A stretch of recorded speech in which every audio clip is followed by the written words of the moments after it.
Happy New Year, everyone. Welcome to a special edition of Seattle Real Estate Update.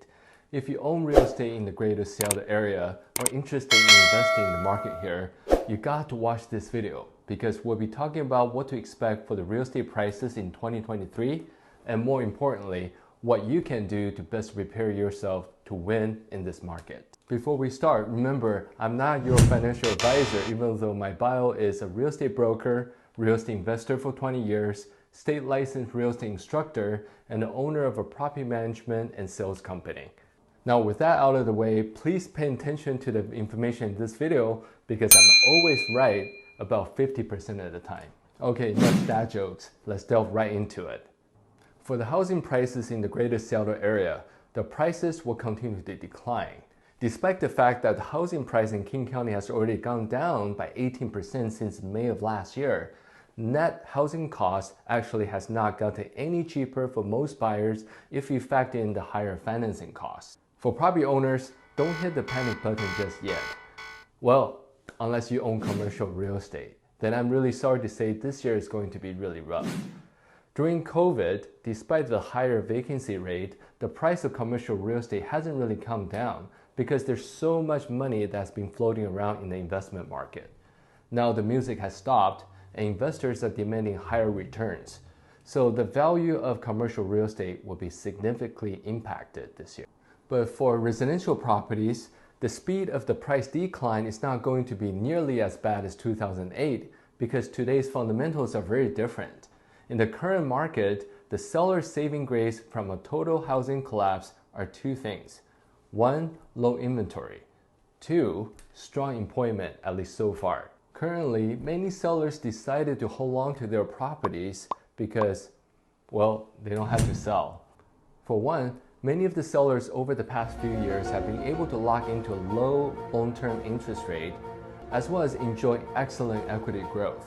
So, as long as they're able to make sufficient income to afford their mortgage payments, there's really no reason to fire sell their properties and give up all the equities they have accumulated. In fact, as you can see here, after a steep increase in the housing inventory for the most part of 2023, inventory actually went down in the wintertime as sellers held their properties off the market. Next, let's talk about the rental prices. As reported in my last video, for the rental market in the greater Seattle area, we're entering the hyper supply cycle. We can expect to see more rental concessions from landlords and lower rental prices.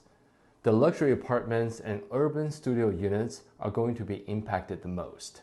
It is true that due to the rising interest rate, many buyers have been priced out and resorted to renting.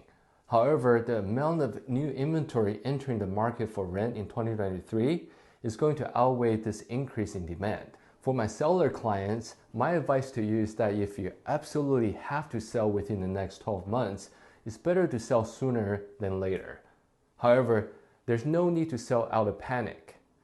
If possible, plan to hold on to the properties for 3 to 5 years because remember, time in the market beats timing in the market every single time. For my buyer clients, my advice to you is to shop diligently for the best interest rate possible. One strategy worth considering is to choose an on product and plan to refinance as the interest rate is expected to come down. However, I would not recommend anything shorter than a 7-year fix because I think anything less than that is too risky. Finally, be patient for the right deal and negotiate aggressively when you find it. If you're looking to buy a newer property, find a builder with larger inventory to sell as they're more motivated to make a deal. Most importantly, be conscientious about your spending. Remember, cash is king in a downward market. So save as much as you can, and I hope you find the deal of a lifetime. For 2023, one caveat I will be keeping a close eye on is our job market. With the recent layoff announcements by companies including Amazon, Microsoft, Facebook, Google, and Apple, the market fundamentals could change quickly if the job market continues to worsen. As always, I'll be reporting back to you on this in the next episodes. Please give this video a thumbs up if you get something out of this video. And please press that subscribe button below so you can receive our weekly updates. Finally, I wish you well, I wish your family well. Happy holidays, and I'll see you next time.